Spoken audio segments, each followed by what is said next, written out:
Welcome to the fourth edition of the Saint Petersburg Florida Area News Podcast for the year 2019. I'm your host, Joshua Black, and today we'll be covering the committee meetings of the Saint Petersburg City Council that took place on January 24th. The first meeting was the Budget, Finance, and Taxation Committee meeting, hereafter referred to as BF&T. The city is proposing a nexus study to discover what sorts of fees the city can collect from new development to use for housing subsidies.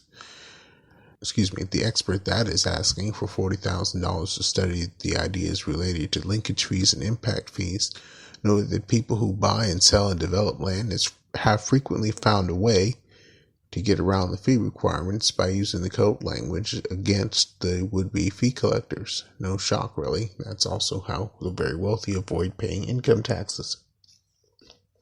Vice Chair of the committee, Councilman Charlie Gertis, noted the contradiction in policy. The government promises incentives for companies to create local jobs and then turns around and demands fees for the infrastructure and housing subsidies. However, he didn't question the wisdom of being so double-minded. An odd moment came in the meeting when the discussion turned to the idea of a focus group. The consultant openly stated expressly that he prefers a progressive-leaning makeup in such a group. Suppose he expects a rubber stamp for his assumptions? Unfortunately, no one on the committee called him out on it. The present were Montanari, Driscoll, Foster, and Gertis. As the conversation continued, both staff and the proposed consultant spoke about how impact fees, linkage fees, and housing subsidy initiatives were combined with other things in places all around the country, places like Boston, New Jersey, and the West Coast. What wasn't noted by any of the members of the committee, at least not out loud, is that not one of the places mentioned could be described as a model for affordable housing. The cost of living in all these places is already much higher than it is in St. Petersburg. Why should we adopt their practices if we don't want their outcomes? Or do we want their outcomes? The proposed consultant also mentioned that he preferred to focus on getting people into rentals rather than into mortgages, but he also said that the way the city gets people into mortgages, down payment assistance, for example, could be leveraged for higher dollars. He suggested that if the city pays 5% down on the property and the owner later sells, the city should get 5% of the new sale price, adding that to the burden of marketing the home. What a way to keep the poor from rising. Obviously, people who need down payment assistance aren't in the upper wealth classes of society, and yet these are the people this plan would target for 5% of the sales price of the homes that the city helped them get into. While the idea is that inflation is going to increase the value of the home, not only is that not a guarantee, but also that additional 5% off the top limits the options of the seller. And that 5% was just an example. It might be greater. And again, no one mentioned the potential for adverse effects in this scenario either. It may just be that most of the city council members simply don't understand math. Remember the last week that the budget proposal was $13.5 million beyond expected revenues. Well, today, City Administrator Tom Green talked about using the general fund to help government-dependent nonprofits in the area who haven't received monies they thought they would be getting because of the government shutdown, provided they pay back the city whenever they get the funds. The risk, he said, is that the nonprofits may never get that money in from the feds. Then the city would really be put in a bind. But Gertis was in favor of the idea. Gina Driscoll in District 6 talked about the city paying for food assistance because supposedly food banks don't have enough reserves to handle the number of SNAP recipients that could be affected if the shutdown lasts into March. But she didn't even have basic numbers on how many people in the city of St. Petersburg receive SNAP benefits. And she didn't consider simply organizing a fundraising or food-raising drive with voluntary funds. She instead looked to impact the city's general fund. Amy Foster from District 8 made a good note that a lot of nonprofits are practically wholly dependent on tax dollars, using government entities as their largest three donors. Primary tenant for the new pier, Tampa Bay Watch, is in that boat as well, with most of its other funding sources being monopolies protected from competition by the government, like Duke Energy. She floated the idea of trying to get these nonprofits to be less dependent on governments, but didn't mention lowering taxes to make more money available to individuals who might be charitably inclined. Next BF&T meeting is February 14th. Lovely day to talk taxation. Next committee was the Public Services and Infrastructure Committee meeting to discuss the potential changes to noise ordinance. Expressed a mind-numbing disappointment that restaurant-type establishments weren't, quote, policing their own, end quote, with regard to noise nuisance repeat offenders. It appears that Charlie Gerdes has never run a small business before. It doesn't matter what you say to your competitors. If they think they can gain an edge with customers over you, they're going to do it regardless of what you say. That's why we have governments, to punish people when they do evil to other people. That's not what businesses are for. And yes, playing music so loud at night that your neighbors can't sleep is doing evil. Unfortunately, the city intends to collect the fine itself, not transmit it to the victims. Speaking of fines, the proposal is to give a written warning for the first offense, $500 fine for the second, a $500 fine for the third, and to suspend applicable business license for the fourth offense that occurs within a year. I couldn't tell if they meant calendar year or 12 months from the first offense. Suspended licensees are able to appeal the suspensions under this ordinance.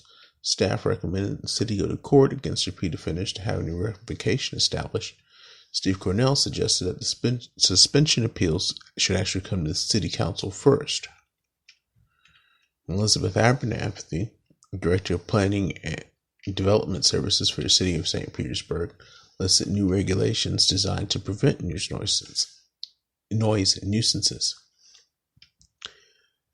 Councilmember Amy Foster pointed out that restaurants won't be applying for the supposedly required permits to add speakers if they know they'll also have to provide a noise mitigation plan. She cited Queen's Head as an example of businesses simply allowing performers to bring whatever equipment they choose for the night, including a variety of speaker numbers and sizes varying with each performer. No establishment is going to apply for a new permission for every event. Abernathy tried to say that the electrical lines required to support any new sound equipment would require a permit because it's illegal to lay electrical lines on commercial property without one. But Foster's example hadn't occurred to her. I guess she needs to get out more. In any case, she admitted under pressure from Foster that regardless of the regulations, the first notice that the city government would have of any noise amplification changes would likely be complaints by neighbors, not from applications for permits by businesses.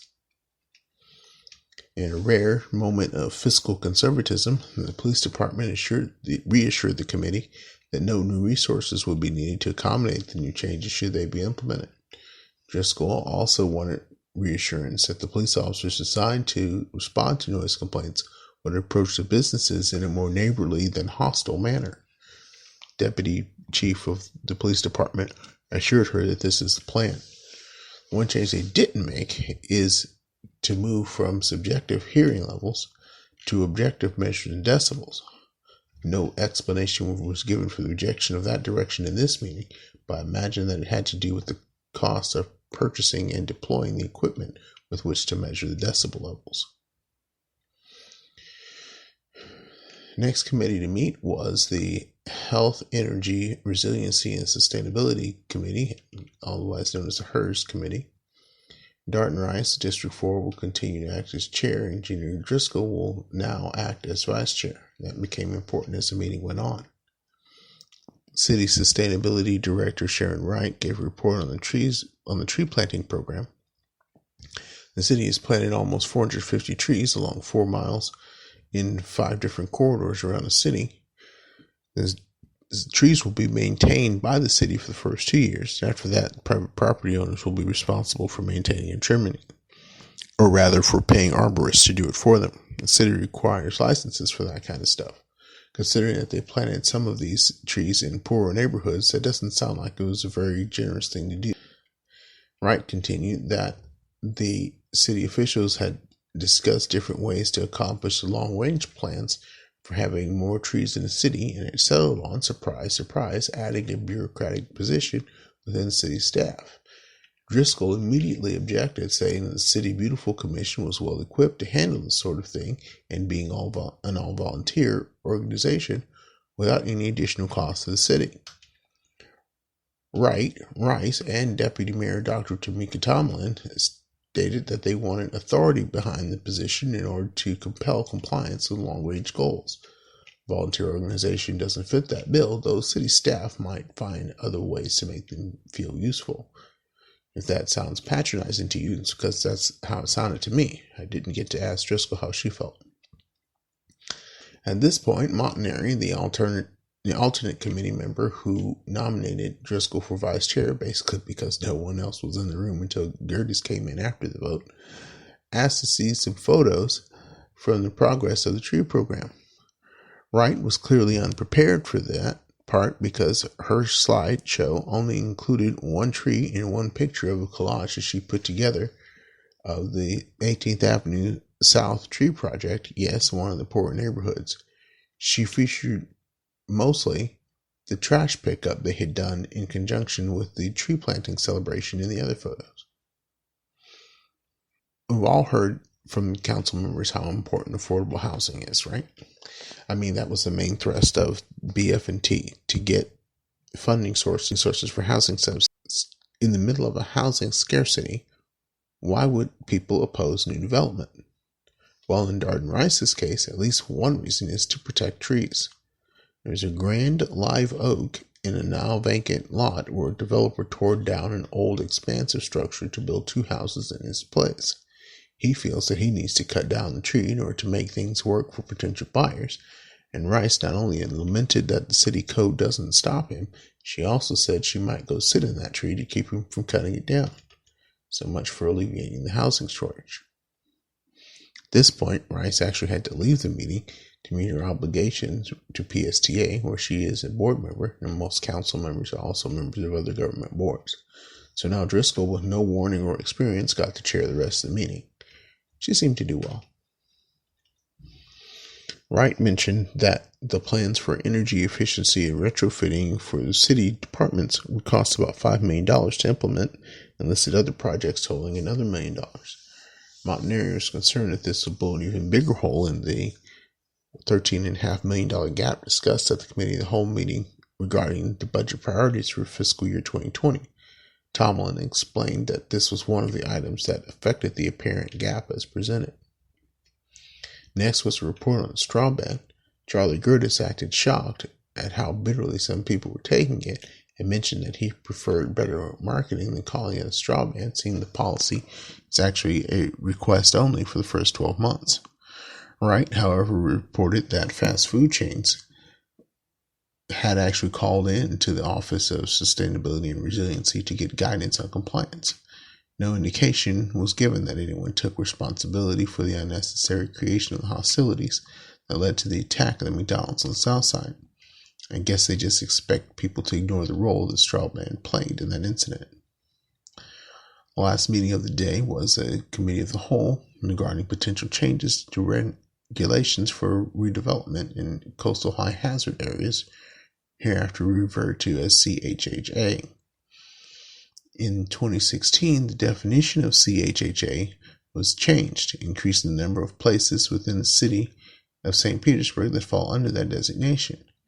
City code forbids city staff and council to approve changes to the future land use map and the comprehensive master plan that would increase the allowable density in any area within the CHHA. Now, as stated in previous quasi-judicial hearing, allowable density is not the same as actual density.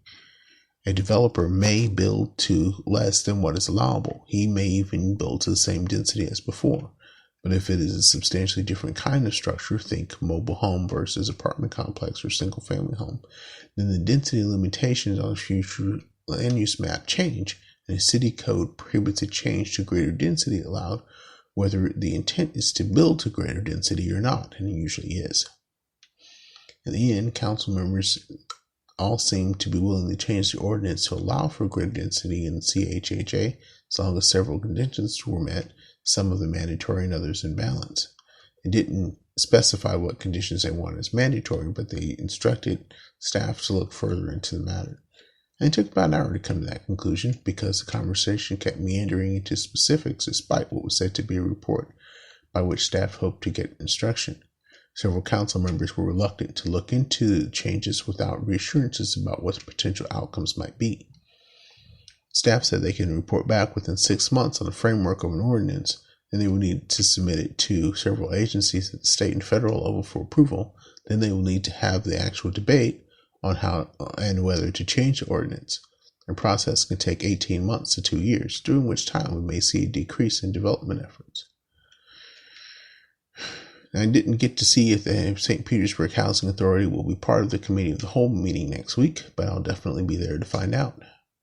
This has been St. Petersburg Florida Area News, production of the Reconstructionist Radio Network.